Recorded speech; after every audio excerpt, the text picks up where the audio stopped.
Hey guys, welcome into the PuggoReborn channel. If you've clicked onto this video, it's because you want to learn more about Finland and how you should start your campaign out, as well as what the research tree provides. I will say Finland is a very interesting cat because for the most part you are trying to pull off Soviet gear throughout combat to be able to face the Soviets.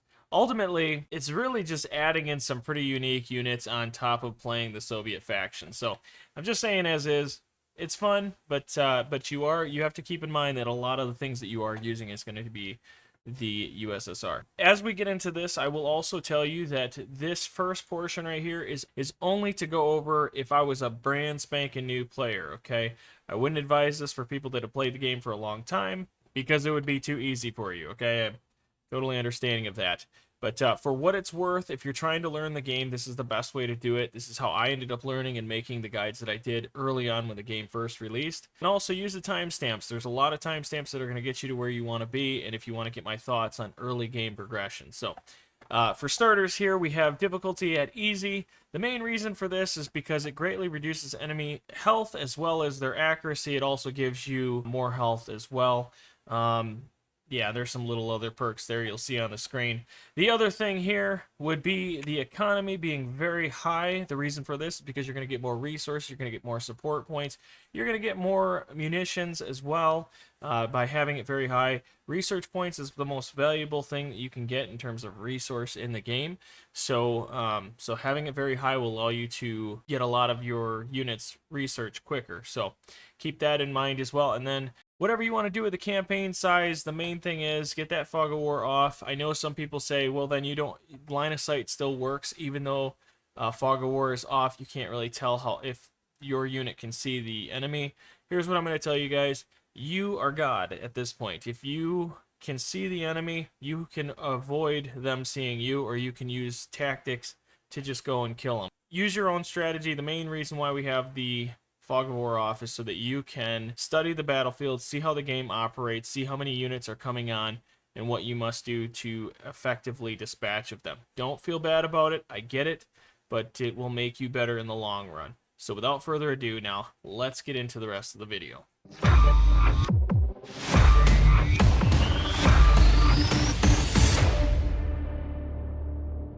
As we look at Finland, we have to keep in mind that the core units are very little. However, as the game gets greater, you're going to find yourself playing as more of a Soviet faction than you are Finland. There are, however, some trees that are really important for Finland, for instance, the infantry or the artillery. The tanks can be unique and can be really good if you get to the last ones, but ultimately you need to start with a core of Finland and then branch out into the Soviet faction because you're going to be taking everything off them like dirty little rats that you are. The thing also that I need to let you guys know is whenever I do these types of guides, I always like to focus on like three things. The first thing would be the core. The next thing would be how you can support the core, and finally how you upgrade the core. So keep that in mind. If you'd like to see the other factions in the description section below, feel free to hit that, and let's get into the tech tree. With every faction, you're going to start the same way. Take that call in stage 2, collect that. It's free. It's going to give you an extra call-in, and the reason also why it's important, if you look to the top right, you're going to see 60 is just the call-in 1 and 80 is the call-in 2. So your pop cap allows you to put so many units inside of it, so just keep that in mind. All right, now as we first look at this, you could end up going to the command team or the command squad. That's 7 points. I will tell you that it's not worth, I wouldn't say it's not worth it right away. The command team literally just has an officer, has 3 other units, riflemen. They're just not that good. For what it's worth, they're just average soldiers. They have the Mosin, for instance, and of course the SMG here. Nothing crazy there. However, the command squad could come in handy. I just wouldn't want it day 1. It's going to cost you 7 total points to get to this unit. Again, not great. You do have an officer. If you guys don't know what an officer does, the quick answer without all the other little things, an officer has a lot of control cap, okay? So like if he's standing on a point and it's being taken over, it would take more than 3 squads to be able to equal 1 officer. Officers are great for keeping points and taking points, so keep that in mind. Very powerful unit. There of course have other things that they can do. If you'd like to see that, I do have a guide on the officer. You probably can find that. Just type in officer on Called Arms Gates Hell. Next thing here is the Boys Marked 1 AT rifle. Okay, this is actually not a bad rifle. I do like these, good for taking out lighter tanks. You're gonna find that the Soviets have a lot of light armor vehicles for the first 5 days, so you can really eat right into them. Even if you see like a T-35, the big land ship, right, you can absolutely decimate it with this rifle so long as you're within range, a decent range. I'd say 50 to 100 meters is really good. 100 meters you can still wreck them, and 150, that's when you're starting to fall off pretty good. But just keep that in mind as you're using this. This squad does have the 4 rifles. I just don't think it's worth it day one. There are a lot better options, so I would hold off on that. Next is going to be the AT rifle squads. You have the AT detachment, which we just talked about that. We have the 20 PST, and we have a Panzerschreck team in the anti-tank squad. So this is a weird one. This is interesting. So you have this first one, only costs 1 point. You could go that route. It's actually a really nice day one rifle that you can get. This thing will absolutely decimate tanks. It's the same setup as a AA gun. This one specifically right here. You can notice that there's 2 of them on here. So you're literally shooting the same thing. You can shoot at the same rate. So keep that in mind. Really, really powerful day one. Really, really powerful going into day probably 6. There's a point where it does fall off. You got to understand that it is a lower caliber. So 20 is not much. So keep that in mind as well. But yeah, you could definitely do well with this. Next is going to be the Panzerschreck squad right here. Panzerschreck 54, really nice. This is going to absolutely destroy any tank. You could get this. You could strive for this at some point. It's not going to be early on. And then there's the anti-tank, which I wouldn't use these guys. Even though they do have the 2 rifles here, these little pitiful rifles, the single shots are just absolutely terrible. By the time you get this squad, it's not going to matter. The only thing that's nice about them is that they have the Panzerfaust. The problem with the Panzerfaust is only the Panzerfaust 30. 30, 60, and 100. 100 will take out most any tank. So this is going to do just minimal damage, so I wouldn't even recommend the squad, period. You stop at the Panzerschreck team. Don't waste your time on the anti-tank squad. After that, we do have our supply truck and our fuel truck. Never get fuel trucks. There's no real reason for that. You could go with the supply truck. Supply trucks are fantastic. No matter what faction you're using, you're going to go to a supply truck. At some point in your campaign, you'll do it because it saves you resources and it can refill those ridiculous artillery pieces. After that, we do have our engineers. I highly suggest going an engineer route to the heavy engineer at some point. It's unique to the Finland faction. They can actually build bunkers. You've probably seen other videos like Sherman. He has one that's blown up about base defense, right? You've probably seen that video. That video, what he's talking about is that you can build a little bunker that has a cannon on top. It's this guy here, the 75 ITK. It's pretty much, this is sitting inside that bunker. It's really cool. You can build it up really quickly as well. So there is that option. You do have an engineer squad and so on. If I did get this day one, the problem is it's a lot of micromanaging, a lot of little things that you're doing as you're getting to a point. It's fun to do. If you're just trying to have fun with the game, that's going to more than likely come from when you're more experienced at the game. I wouldn't recommend it early on. However, when you do get this unit, it allows you to get a few free units as well. And it's an instant wave right into the heavy engineer. Wait until day 2 if you want to go that route. I wouldn't go with it day 1. Next is the incredible infantry for Finland. There is so much to go over here. I'm going to do a separate guide for all the different factions and every one of their different tiers. I'm going to have to do it in different waves here, like Finland Infantry, Finland Tanks, Finland this, that, the other. Okay, I'm going to be doing those, so stay tuned. It's going to take some time, but I'm going to try to rock through all of it. But for now, what we're talking about again is through 10 points. So let's start this out, right? The reason why Finland is so unique is because they have units that have ridiculous amounts of grenades, smoke grenades, AT grenades, Molotovs, special Molotovs that are a mass. It's just it's like napalm. They have all these different abilities to kill things, and they have unique units that can absolutely wreck people. A lot of their units too are specially formed where they have a lot of rifle skill, for instance. So even if I was to go to the CC commandos right here, Now, they don't have the greatest weapons in the world. They do have some good stuff here with the SVT. But the problem is they do end up having this Mosin, and they're not like over the top. And I will say that one thing you're going to find, especially with this gun here, I'm going to call it the M26. The problem with this gun is it's a dumbed down version of the bar. That's ultimately what it comes down to. And you run out of ammo really fast. So when you do start up your match, I would end up giving your MG assistant put all the stuff on this guy. Besides that, again, their weapons could be better, but the thing that makes them so unique is that they're as fast as a medic. There's very few units that are as fast as medics. The Brandenburger squad and the CC squad is the fastest squad so far with the medic. So I still got to look to see if there's any other ones, but it's a super unique thing. They're also camouflaged, so it's very hard to see these units on the battlefield, especially when they're hiding. Now, why that's so good for this squad is because they have a mass amount of grenades. The thing with the grenades, we just talked about, they have unique grenades. They have impact grenades, Molotovs. They have the napalm like Molotov concoction. They have, I mean, it's ridiculous. I think when you click on this squad as a whole, it's 24 grenades between all of these guys.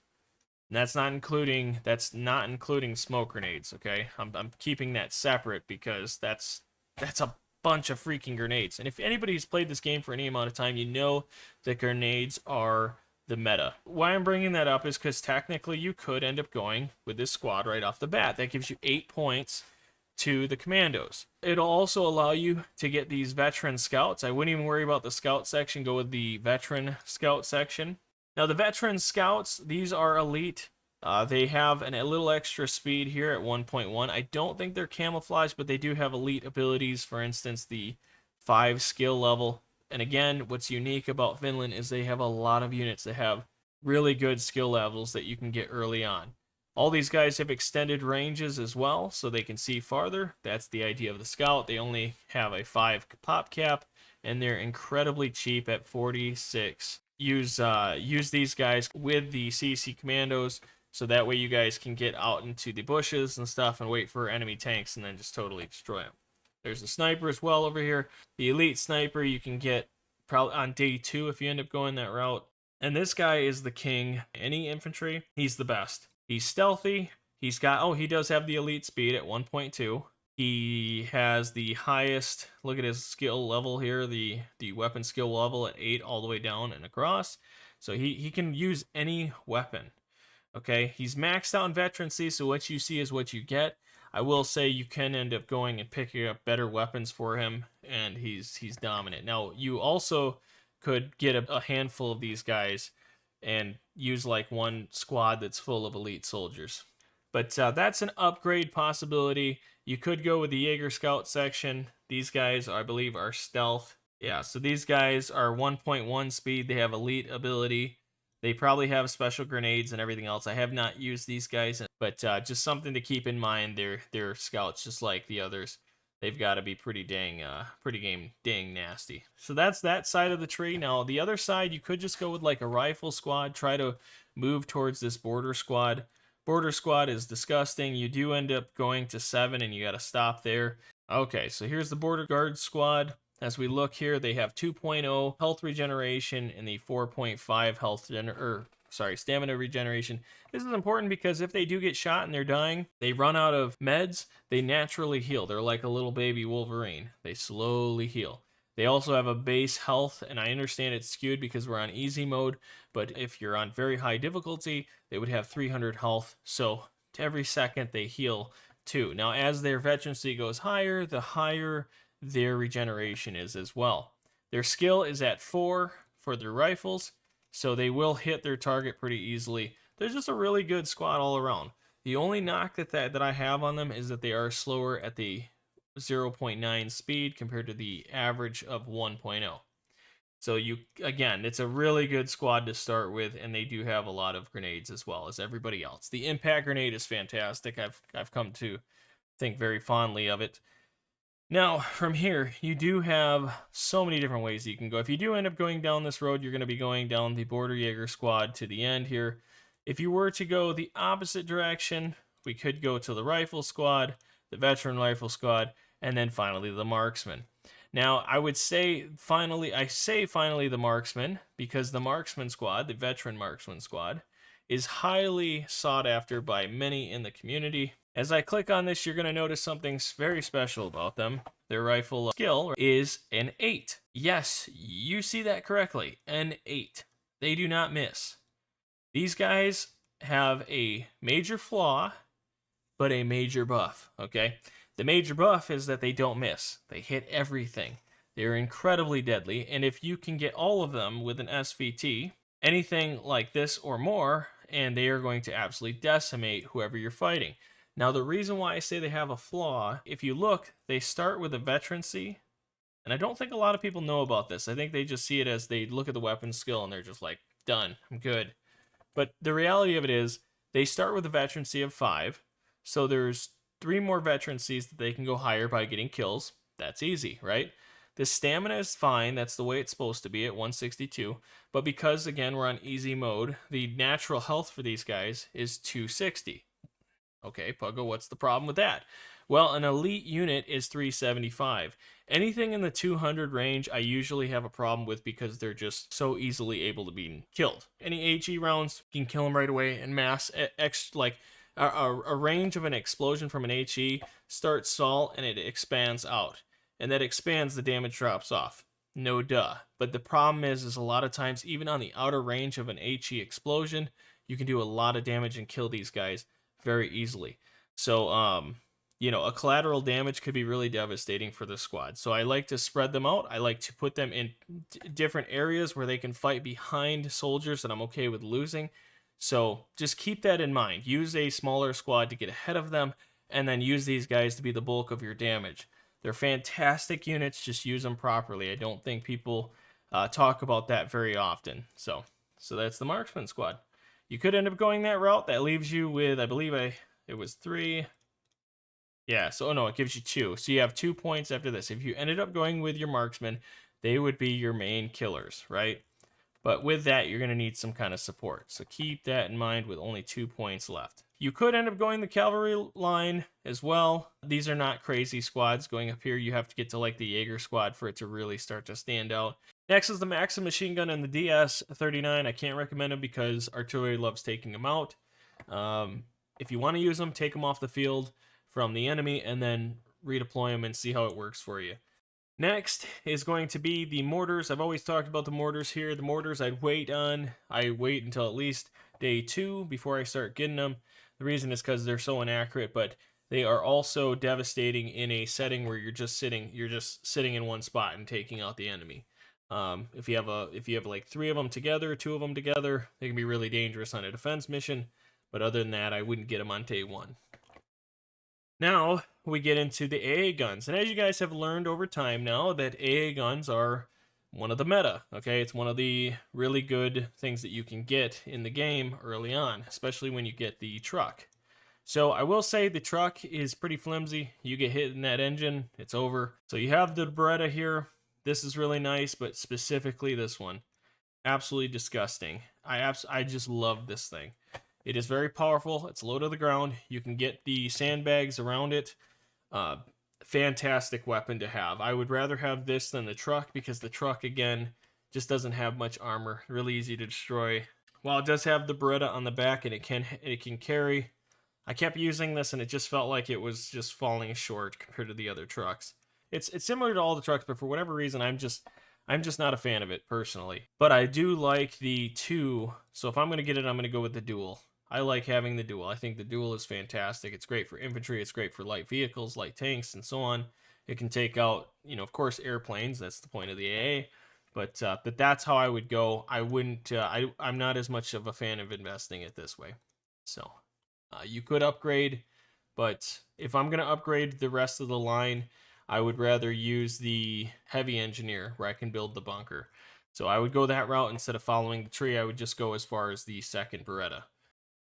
Alright guys, now we're going to talk about the field guns, we're going to talk about the artillery, and man, I tell you what, I absolutely love Finland's field guns and artillery pieces. I tried some different artillery pieces with Finland, and I fell in love with one that is just ridiculous. I didn't know about this, but we're going to get into that in a second. So special core unit, I'd say meta core unit coming up. So starting out though, we do have the field guns. Field guns OP, okay? Simply put, the field guns are unique because you have the Pack 40 right here, otherwise known here for Finland, the 75K40, 7.5 centimeter Pack 40. So it's literally the Pack 40 for the Germans. Very, very cool. You can get this on day one, which is way overpowered. You could destroy anything with that day one. But nonetheless, you do, if you ended up going this route, you would want to upgrade to the 75K40. This was a prototype for not Soviets. It's a prototype for Finland. Very, very powerful. Can take out most things. And the most unique thing about this is how low to the ground it is. I believe what was so great about this prototype, or at least what it was trying to accomplish, was the velocity. So it had a decent range, and it was very devastating. You can kill pretty much anything against the Soviets with this thing. Incredible field gun. Arguably one of the best field guns in the game. So field guns, really, really, really good. Unfortunately, it does dead end here. The Nebelwerfer and, of course, the 150 artillery piece here. So you have to go down this other line to get to it. And another field gun line, I forgot, there are two field gun lines right here. You could get to the 76K36, I believe that is I always talk about, I think it's the F22. I believe this is the F22. Oh, look at that. Well, shoot, there it is. It's the F22 76mm cannon. If you just want something simple in a field gun, this one can do it. However, the reason why I bring up this tree otherwise is because you have to hit the 76 cannon, field cannon, with the 76 artillery piece to be able to continue down the artillery line. I do like this. It's literally the same thing as the Soviets 76mm. Nothing special. There's nothing special about this besides that. And honestly, all of the 76, 7.5, they're all great. They're all great cannons, great day one. They're meta. You could totally go in with this. Absolutely wreck face. I can't suggest it enough.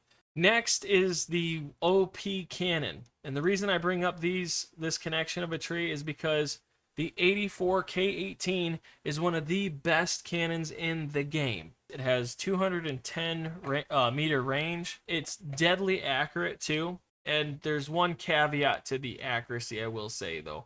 But this is the first version right here, and this is the second version. Why is it so unique? It's unique because of the reload speed. It's almost half of the 76mm cannon with a bigger shell. And it shoots really far. I mean, I cannot tell you guys how amazing this thing is. You can just hammer rounds. And I might do a special video just for this artillery piece. I had no idea that this was even a thing. I didn't realize that they designed a cannon that could just hammer rounds down range so quickly. This is the I don't know for sure, but I want to say this is the fastest reloading cannon. And at the range and accuracy, it is just ridiculous. This is what I consider peak meta, and you will use it throughout your whole campaign. It's only 20 manpower, it's 410 resources, so it's affordable on day one. Absolutely ridiculous. So that's going to cost you 8 points, however, but I'm telling you right now, without a shadow of a doubt, it is incredible. Any other upgrades is just for more range and bigger shells.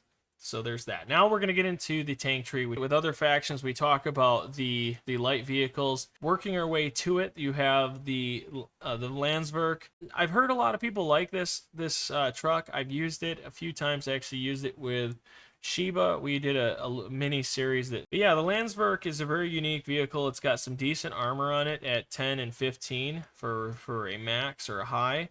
The guns on it here are, yeah, the L33 and 36. I do like the way they sound, but it's not crazy. I don't know. So you have this 20 cannon on top, which it's the PST. So pretty much you're using the cannon here. It's literally this on top of the truck. So that's very appealing, but it just doesn't feel good. I personally, I'm not a fan. You could go that route, but again, this is a dead end tree, so you want to be working towards something. I will say the BA-10 again is pretty good. The BA-6 could care less. Not crazy. None of them have good armor. The turrets are not they don't turn very fast. All right, next you have the Maxim, you have the FT-17, Vickers, the T-26, the BT-5. You would still end up having one more point to use, but let's kind of go over each one of these tanks and see which one actually stands out. Starting out, you have the FT-17. The FT-17 just has the Maxim machine gun up top. That's it. And when I say this thing is slow, I mean it is slow. It's got practically no armor at 16 for a tank. That's terrible. But man, when I tell you it's slow, I mean 8 kilometers. It is insanely slow. Might be the slowest of the tanks. I don't know. I'm trying to think if there's anything slower than this, but that is ridiculously slow. FT-17 is very, very slow. Also, the armor does get upgraded on the turret a little bit at 22 top. And then the armor hull is 16, just terrible. It does have the HE shells, the 37, so 37 millimeter HE shells, which is okay. It's not great. All you're relying on is just taking out some soldiers in a bunch. Really, I think this thing was meant for taking out like entrenchments and bunkers. I think that was the original reason of making this thing. It's absolute booty. Again, stupid slow. Wouldn't even use it. Form your own opinion, but my opinion is it sucks. The Vickers 6-ton is one that is kind of nice. I do kind of like this thing, even though it doesn't have much armor. It's one of those things. Again, it's a feel. Right in the front is this gun here. It's the Smoy 31 and the Maxim up top. This is pretty unique compared to other tanks. It actually, there's a soldier who's looking through the thing and just shooting at people. It actually doesn't have a lot of movement. If you're close enough, it feels like it feels pretty powerful. The 37 millimeter up top, pretty powerful, pretty decent. But again, it's just the armor. It's really low. If you get hit by an AT rifle squad, it'd be really easy to just knock you out. It's like a flip of a coin. It could either work or it could go against you. And the Soviets do bring out a lot of things that are a pain in the butt when you're facing them. Next thing is the T-26, the 1933. This is literally just a Soviet tank. You guys have seen this. If you look at the other video, does have the upgraded cannon. I wouldn't use it. Day one, not worth using. Do you see where this is going? The last one that you can get, which brings you to 9 points, is... Oh, wrong way. We're going to go down this way to the BT-5. Why would you go this route? Well, as you can see, the armor does end up upgrading. You have the DT inside. It's literally the BT-5 for the Soviets. And the 47 millimeter cannon. You can end up getting 2 of these. I believe it only costs 310. This is a core unit in my opinion. You can do 2 of them. You can do 2 on day 1 with a bunch of whatever soldiers you want to put out there. The reason why the BT-5 is a good core unit for day 1 is because it's got more armor as long as you're facing things. It's got a decent gun that the 75. It gets the job done. It's not a long-term deal. It is a faster tank. Also, BT does mean fast tank. And then the reason you get this is to upgrade it. You don't want to stick to this, okay? You want to upgrade to the T50. The T50 is gross. You get this day 2, you're going to be rocking. You got 2 of the dual DTs up top, so you absolutely shred infantry, and then also that 75 millimeter gun. 51 armor, really nice. Slanted armor, similar to like the T-34. Ultimately, that point is going to have some ricochets, which is really nice. I would definitely upgrade to this. It'll take out tanks as well. But yeah, all around, this is a really great tank. Now, even more so, if you can get 10 points by day 2, that BT-42. This is one of my favorite tanks in the game. It's one that you can use throughout your whole campaign. Incredibly fast. It's a howitzer cannon on top. 10 points, you're going to be rocking and rolling. Okay, that goes over everything. So BT-5 and so on. Well, it's a good setup for upgrading, but there are other things you can build around. So now let's check out my final composition. So in this video, I'm going to give you 2 compositions that I didn't do with the other videos. And the main reason is because I feel like Finland is very niche, and they are very, there's obvious things you should be working towards compared to other factions where you have more free reign to build out something special. So with Finland, there are your basic strategy of getting like an AA truck, getting the 76 millimeter cannon, and attacking the points with better soldiers. And what I'm going to do is I'm going to suggest something different where you are building for the future or you're building something powerful for the long run. Okay? The first one, building for the future. you have two BT5s, right? You would get two BT5s right off the bat, put in your composition, and add into soldiers, add into the 76mm cannon. Whatever you want to do after the BT5s, that's up to you. But ultimately, you want to upgrade the very next day to day 2 with a T50. The T50 is going to set you up massively going forward. When you get to the BT42, you're going to be rocking and rolling for a long time. That is such a powerful cannon. So that's the first one. Now the next one is more efficient long term, not so much upgrading, but long term. And this is my main composition that I want you guys to see. So starting out, we're going to go in here. We're going to get ourselves a supply truck. You're going to need it because of the munitions that you're going to be, or your ammunition that's going to be ran right through. You can get a rifle squad. It's really up to you what you want to do here, and I'll explain why. You don't need it as long as you have a bunch of little squads running around and giving you vision. You don't necessarily need this. The only other thing we're going to be building up on is we're going to get that 84K 18-pounder cannon, okay? The reason why I'm saying that you could go with a rifle squad or not is because the next thing would be this late. I would actually lean into this one because the late cannon has an AP shell. So it's better for taking out tanks. Being that you can put it in a very advantageous spot, anything that gets closer, you can hit it. I will say the AP round is not as accurate as I would like it to be. So it does have its downfall. That's the only change, the only difference that I've noticed between the cannons is one has AP rounds, the other one only has HE rounds. So you can make that decision however you'd like. I am going to, for the sake of day 1, only going to use the 84. Or not the late, but the early, and I'm going to get the rifle squad. That is going to end out my composition. Now that we've picked the cannon, now I'm going to show you how I'm going to set this whole squad up. So starting out, what I'm going to do is I'm going to go backwards. I'm going to grab the supply truck. I'm going to grab the 84K18, and from here I'm going to end up getting some squads, right? So we're going to go, notice how cheap the squads are, okay? We can go crazy with the rifle squad. One thing I will do, however, is I'm going to go grab a medic. I could end up grabbing this spotting light. It gives you way further range, but you want to be on a hill. It's not as great as you'd think, but it does have an incredible range of viewing for your guys. Of course, we're going to go with a tank crew. I could go with a detachment rifle squad. They actually have the nice rifle compared to just the single shot. And then finally, I could just throw some extra guys in here, like an officer. I could go with a civil guard. We'll go with that for now, okay? The main thing, again, is that we are building around the cannon. You're going to notice, too, that this cannon is only 20 pop cap, and it was a reasonable price. $450. Okay, still reasonable. We'll just finish out here. Again, you can put more soldiers in here if you really want to. I just don't have a need for it right now. In fact, I could go with this, go another rifle squad, throw them in there, and we'll put the tank crew here. Final composition here. We've got 3 rifle squads. We have a civil guard. We have an officer. We have the 84 or 18-pounder, okay? Supply truck, the AT rifle squad. We're rocking and rolling. There's a lot of soldiers here. And that is really how you're building your Finnish campaign out, is getting better soldiers and so on. Again, these soldiers do end up having those grenades, which is really nice. A lot of grenades on everybody. It's a grenade fest. There's not much more I can say about this. I'm going to show you how effective this is. By day 2, you'll be able to have 2 of those 84K pound or 18-pounder cannons. I keep calling K pounders.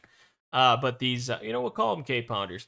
So, but no, again, these are really effective, guys. Check out the video in the link below to see how effective these are. I'm probably going to be a longer one because of the fact that I'm not going to be able to attack the point as fast, but I'm going to show you how dangerous and how incredible this cannon actually is. If you did like this, if you found that this video did help you, please consider subscribing for more content like this, but more importantly, hit that like and also comment what you'd like to see next.